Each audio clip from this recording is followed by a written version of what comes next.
पिछले लेक्चर में हमने देखा सर्कल क्या होता है, कॉर्ड क्या होता है, रेडियस क्या होता है, डायामीटर क्या होता है, सेगमेंट क्या होता है। अब हम देखेंगे सेक्टर क्या होता है। क्या सेक्टर? तो सेक्टर ये आपका रीजन बिटवीन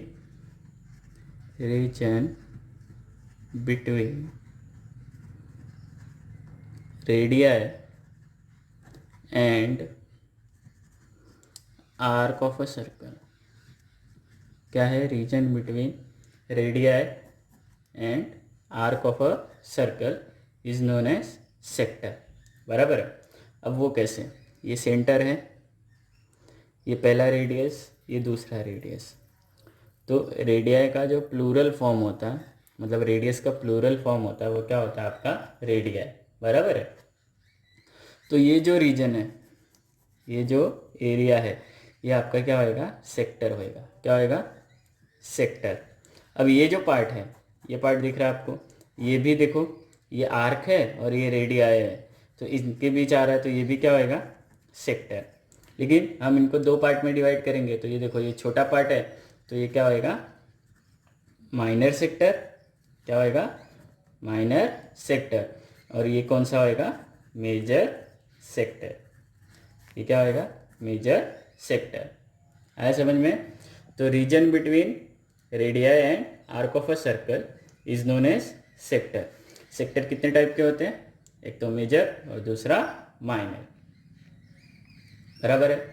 चलो, इसके बेसिस पे ही हम क्या करेंगे? हमारा एक्सरसाइज 10.1 सॉल्व करेंगे।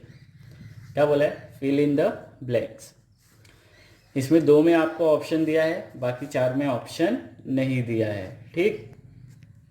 तो the centre of a circle lies in dash of a circle. कल हमने पढ़ा था कि जो सर्कल होता है वो प्लेन को तीन पार्ट में डिवाइड करता है। तो जो सेंटर आता है वो कहाँ आता है? इंटीरियर में आता है ना। तो the centre of a circle lies in क्या? Interior of the circle. तो क्या आएगा यहाँ पे? इंटीरियर। क्या आएगा? Interior of a circle. फिर a point whose distance from the centre of a circle is greater than its radius. जो डिस्टेंस है पॉइंट का, वो सर्कल के रेडियस से बड़ा है। ये रेडियस हो गया, समझो पॉइंट यहाँ है, मतलब बाहर आएगा। कहाँ आएगा? बाहर। तो then its radius lies in dash of a circle. तो अगर ये जो पॉइंट है, इसका डिस्टेंस रेडियस से ज़्यादा है, तो वो कहाँ आएगा? एक्सटीरियर में आएगा ना। कहाँ आएगा? एक्सटीरियर में। आया समझ में? Next, the longest chord of a circle. तो लॉन्गेस्ट कॉर्ड क्या था? कल हमने पढ़ा था डायामीटर। क्या होता है? डायामीटर। फिर an arc is a dash when its ends are the ends of the diameter. बोला है कि एक आर्क वो आर्क होएगी जब उसका एंड क्या होएगा? डायामीटर का एंड होएगा। डायामीटर का एंड होएगा मतलब ये कौन सा सर्कल बनता है? सेमी सर्कल ना। तो कौन सी आर्क आएगी? ये सेमी सर्कल। कौन सी? Semi circular arc. वो आर्क सेमी सर्कुलर आर्क बन जाएगी जब क्या होएगा? उसका जो एंड होएगा वो किसका एंड होएगा? डायामीटर का एंड होएगा। तो डायामीटर का एंड और आर्क का एंड दोनों सेम है, तो वो कौन सी है? क्या आर्क होगी? Semi circular arc. नेक्स्ट क्या बोला है? Segment of a circle is the region. ये क्या था? सेक्टर। सेक्टर क्या है? रेडियाई और आर्क है। और हमने कल पढ़ा था सेगमेंट किसके किसके बीच होता है? कॉर्ड और आर्क ऑफ अ सर्कल। तो क्या होगा? Segment of a circle is the region between an arc and क्या आएगा यहाँ पे? कॉर्ड। क्या आएगा? Chord. Next, a circle divides the plane on which it lies in dash part. अभी हमने देखा ये प्लेन है, ये सर्कल है, तो जब हम इस पे सर्कल ड्रॉ करते हैं तो ये प्लेन को कितने पार्ट्स में डिवाइड करता है? एक, दो, तीन। कितने पार्ट्स में? थ्री पार्ट्स में। कितने पार्ट में डिवाइड करता है? थ्री पार्ट में।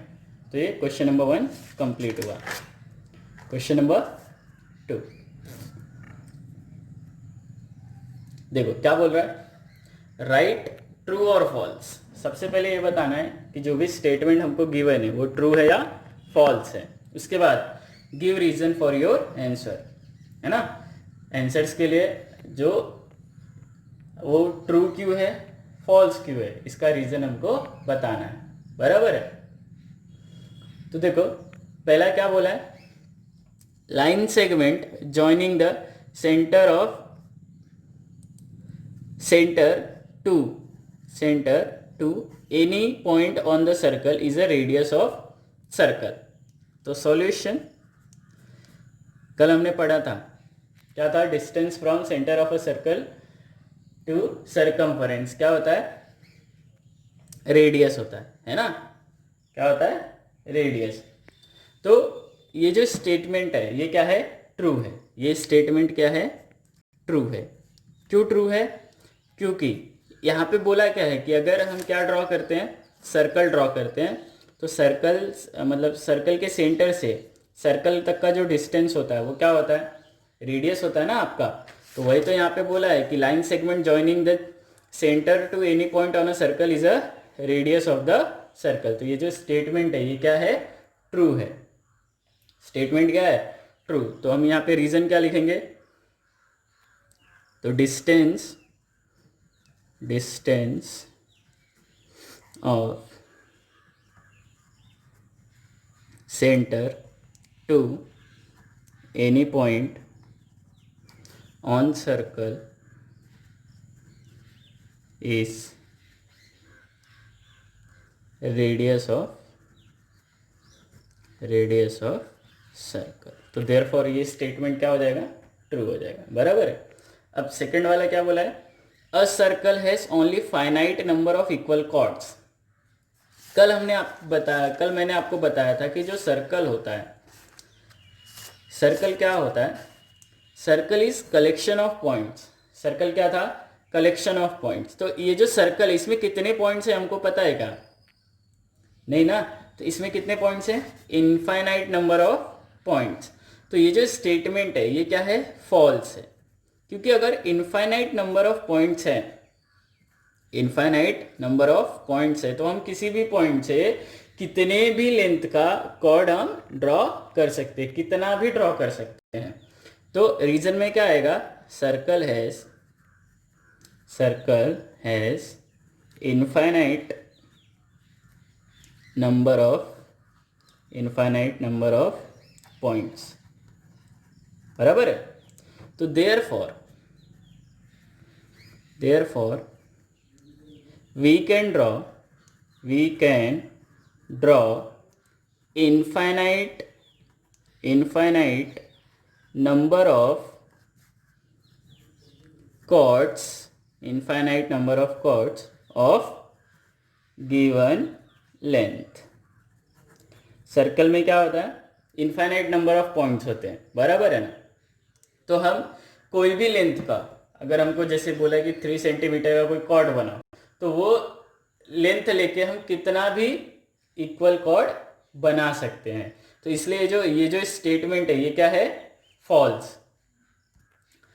थर्ड क्या बोला है, if a circle is divided into 3 equal arcs. यहाँ पे मैं एक सर्कल ड्रॉ कर रहा हूँ, बराबर है। तो 3 इक्वल आर्क में बोला है, तो ए, बी और सी, ये तीनों जो आर्क है ये क्या है, इक्वल है। If a circle is divided into 3 equal arcs, each is a major arc.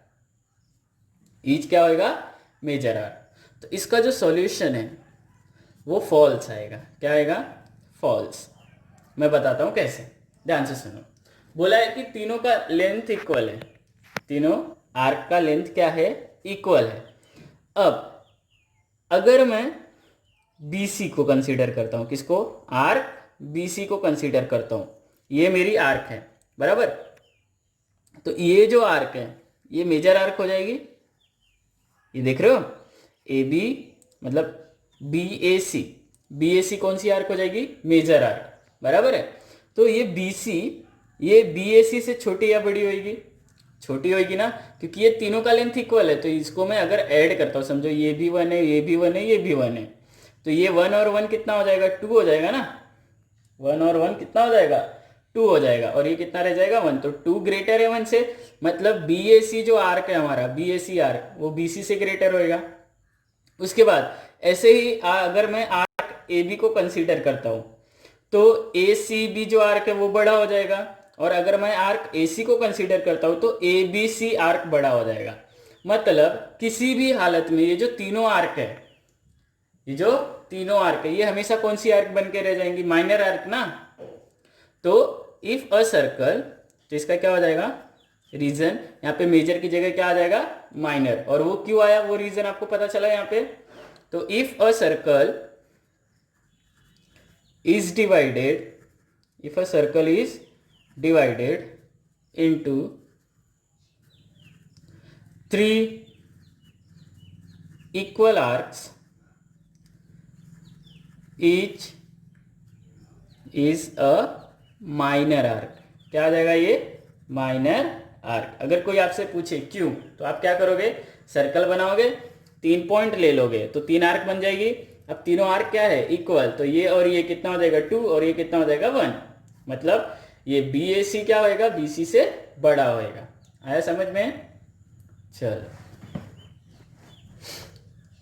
Fourth वाला क्या बोला है, a chord of a circle which is twice, a chord बोला, a chord of a circle which is twice as long as its radius is a diameter of circle. ध्यान से देखो यहाँ पे ये क्या है, सर्कल है, ये मैंने क्या ड्रॉ कर दिया रेडियस, इसको मैंने ले लिया आर। अभी एक कॉर्ड है जो कि क्या है इसका डबल है, डबल मतलब ये भी आर होएगा ये भी आर ना, मतलब 2r, कितना आर हो गया 2r, मतलब ये जो कॉर्ड होएगा ये कहाँ से पास होएगा सेंटर से, कहाँ से पास होएगा सेंटर से, तो वो क्या हो जाएगा हमारे लिए, क्या हो जाएगा डायामीटर। तो इसका जो सॉल्यूशन आएगा वो क्या आएगा ट्रू आएगा ना, इसका सॉल्यूशन क्या आएगा ट्रू, बराबर। तो अकॉर्ड, इसका रीजन आप यही लिख दो पूरा, accord of a circle which is twice as long as its radius, as long as its radius is a diameter, is a diameter of a circle। अगर किसी को नहीं समझ में आ रहा है तो क्या करो, ये एग्जाम्पल बताओ इसको, समझा। आपको भी नहीं समझ में आया तो ये एग्जाम्पल को वापस से देखो। फिफ्थ वाला ये क्या था ट्रू। सेक्टर क्या बोला है, अभी हमने पढ़ा ना सेक्टर क्या होता है, सेक्टर कहाँ कहाँ का रीजन होता है, रेडियाई और आर्क, है ना, रेडियाई और आर्क के बीच का जो रीजन होता है उसको हम क्या बोलते हैं सेक्टर। यहाँ पे क्या लिखा है, sector is the region between, chord बोल दिया है, क्या बोल दिया है कॉर्ड, तो कॉर्ड की जगह अगर रेडियाई होता तो ये करेक्ट होता, तो ये क्या हो जाएगा फॉल्स, क्या हो जाएगा ये फॉल्स, बराबर है। रीजन में क्या लिखोगे, तो sector is the region between क्या, क्या आएगा radii and its corresponding arc, या फिर आप ऐसा भी लिख सकते हो chord and its corresponding arc बोला है ना, तो ये सेक्टर की जगह आप क्या लिख सकते हो सेगमेंट भी लिख सकते हो, सेक्टर की जगह क्या लिख सकते हो सेगमेंट लिख सकते हो, बराबर है। तो क्या लिखोगे segment, segment is the reason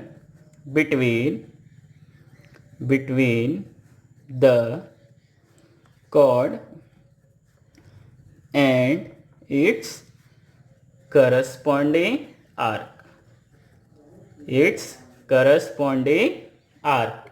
आया समझ में।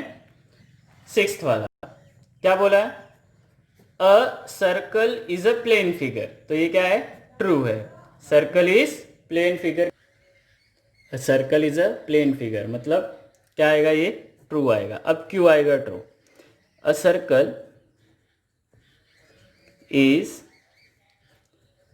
To dimensional figure. सर्कल कौन सा फिगर है? 2 डायमेंशनल फिगर है ना। तो therefore it can be referred, है ना, it can be referred as a plane figure. ये कौन सा फिगर है? 2 डायमेंशनल फिगर है, इसलिए इसको हम कौन सा फिगर बोल सकते हैं? प्लेन फिगर बोल सकते हैं। आया समझ में? तो आपको इसमें से कोई भी डाउट हो कि सर ये क्यों आया, ये क्यों आया, तो आप मुझे पूछ सकते हो। बराबर है?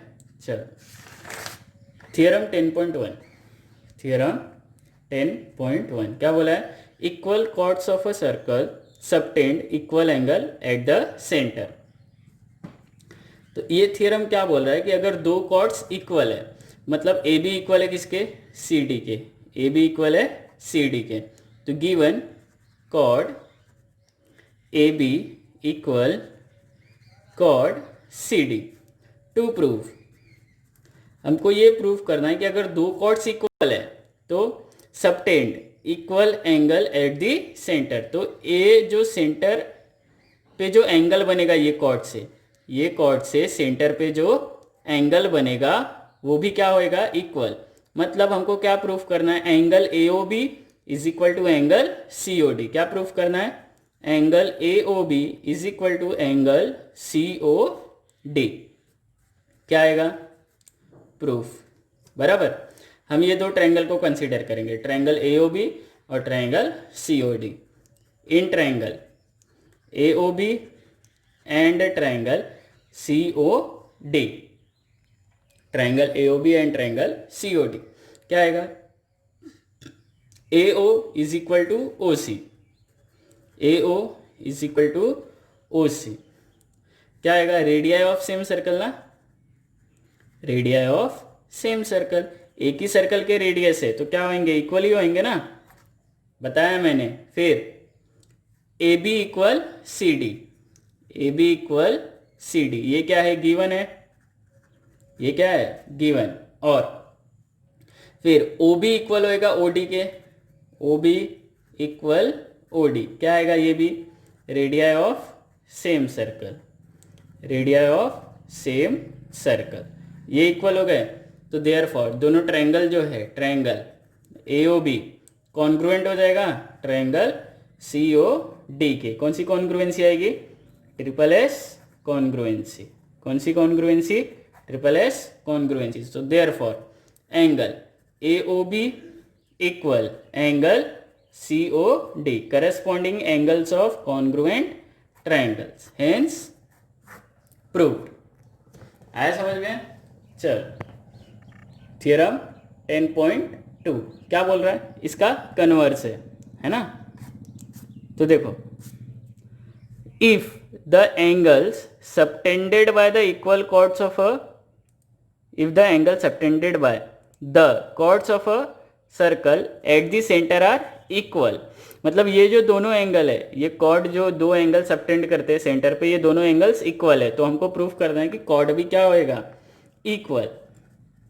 तो यहाँ पे जो गिवन था वो टू प्रूफ हो गया, जो टू प्रूफ था वो गिवन हो गया। मतलब angle A O B equal बोल दिया है एंगल सी ओ डी के।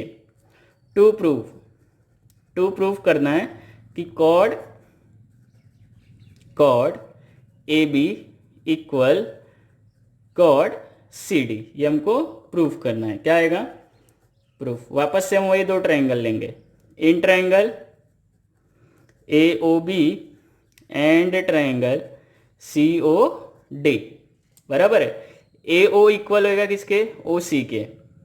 A O equal O C, radii of same circle, radii of same circle. उसके बाद angle A O B is equal to angle C O D, angle A O B is equal to angle C O D. ये क्या है? Given है। क्या है ये? Given. बराबर। फिर O B equal O D, O B equal O D, ये भी radii of same circle, radii of same circle. ये हो गया। तो देयरफॉर दोनों ट्रायंगल क्या हो जाएंगे, congruent. Triangle AOB congruent to triangle COD। कौन सी कॉन्ग्रुएंसी, SAS कॉन्ग्रुएंसी। अब ये अगर कॉन्ग्रुएंट है तो इनके जो साइड्स होंगी वो भी क्या होंगी, congruent. AB is equal to CD, corresponding sides of congruent triangle, hence proved, hence proved.